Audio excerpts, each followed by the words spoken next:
It was Motzei Yom Kippur in the court of the Baal Shem Tov HaKadosh.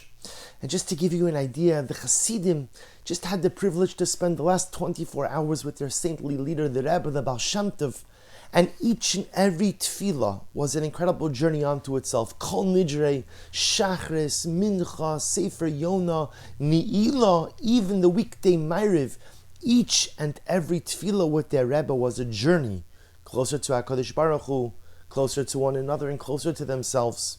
And everybody was getting ready to go home to break the fast. But we know that on Motzei Yom Kippur, before we go home to break the fast, we recite Kiddush Levana.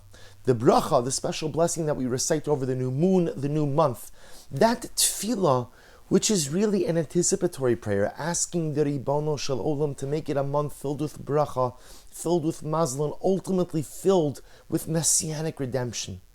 Ma'ariv is finishing, the Baal Shem Tov peeks outside, and he sees that the sky is filled with clouds, and he's incredibly dismayed. Because the Baal Shem Tov, in his deep sense of Ruach HaKodesh, his deep prophetic spirit, understood that it was necessary for Klal Yisrael to begin the new year with this mitzvah. And he's distraught. He's distraught. All of the tefillas, everything we did, still need Kiddush Levana, this first mitzvah of the new year, to tilt the scales in our favor.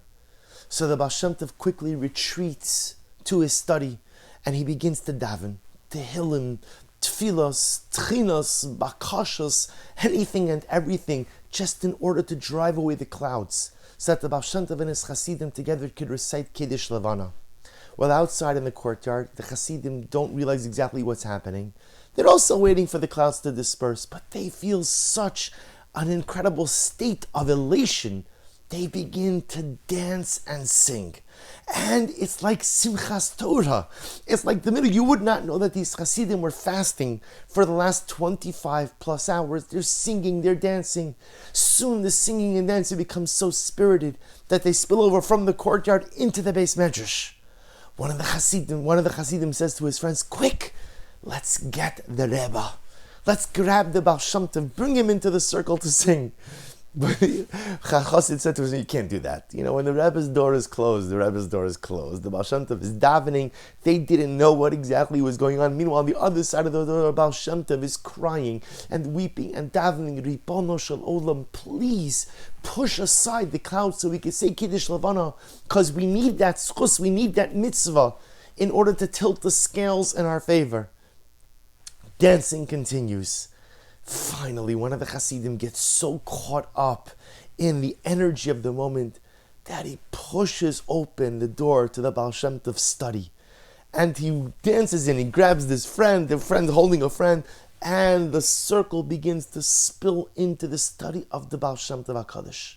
And the Hasidim are dancing and singing at the top of their lungs. And meanwhile, the Baal Shem Tov is sitting at his desk, sitting at his table, his head in his hands, davening and beseeching, a little bit oblivious to what's going on around him.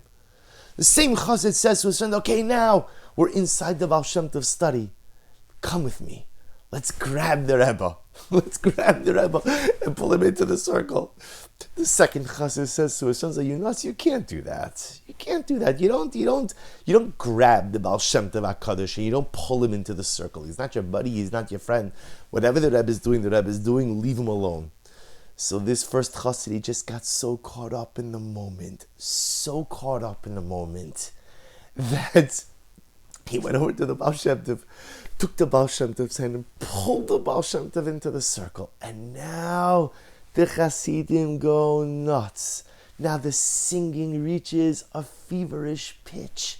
And the dancing, it's almost like their feet aren't even touching the ground. It's Motzei Yom Kippur. They're dancing with their Rebbe, the Baal Shem Tov. And at first the Baal Shem Tov was a little bit startled to be pulled into the circle, but he too joins in. And this same chutzpahdik chassid pulls the Baal Shem Tov into the middle of the circle. And he's dancing with his Rebbe and singing. The chassid then retreats to the exterior part of the circle. The Baal Shem Tov is left there in the middle, singing and dancing with all of his Hasidim.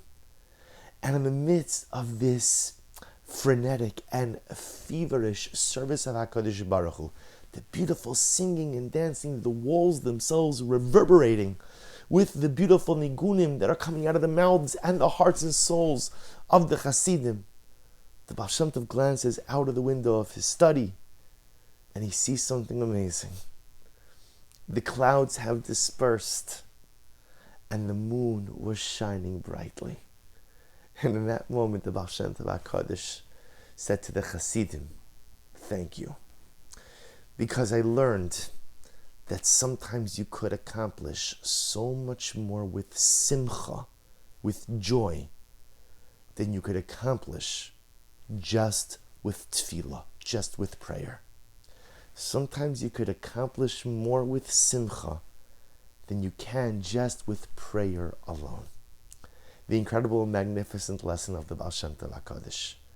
Tefillah is important. Prayer is the cornerstone of who we are. Not only institutionalized prayer like we do 3 times a day, but tefillah, the ability to talk to HaKadosh Baruch Hu, the ability to beseech HaKadosh Baruch Hu, the ability to lobby HaKadosh Baruch Hu for what we want from ourselves, for what we want from life, for what we want from Hashem. Of course, you don't need me to tell you the importance of tefillah. But the Baal Shem Tov was saying the power of simcha, the power of being in a state of joy, the power of having a simchadik outlook and attitude, being the kind of person who sees the glass half full, being the kind of person who sees the beautiful brachas in life, being the kind of person who walks outside and doesn't see everything that's broken, but sees everything that's beautiful. The power of simcha drives away the clouds. The power of simcha drives away all of those things that obscure the beautiful luminescent blessing of moonlight. Because the moon represents all of those things that are beautiful, that shine brightly, and the clouds represent all of those different challenges in life. And so often we can never see the moon from behind the clouds because we just lose ourselves in the clouds of tsaris. And this is where simcha comes in. But dear friends, simcha, joy, happiness, is a choice. No one could make you happy. No one could command you to be happy. No one could do something to transform you or transport you into a state of happiness. Simcha is a choice. The Baal Shem Tov could have also retreated from the circle, gone back to his desk, and put his head back into his hands and lost himself in prayer. But instead, he decided to lose himself in simcha. You know, it's interesting. As we come to the end of the year, so I find it very interesting how you hear many times people say, oh, good riddance, happy that 2020 is over. 2021 is going to be so much better. And the Mirz Hashem, 2021 should also be better. But chas v'shalom to say, so happy the year's over. Or chas v'shalom to say, oh, good riddance. Because we have an obligation to think back and to try to recognize all the beautiful and wonderful things that did occur this year. There were a lot of clouds, and there are a lot of clouds. That's the reality. There are a lot of clouds. But there's also so much beautiful moonlit blessing. There's so much good.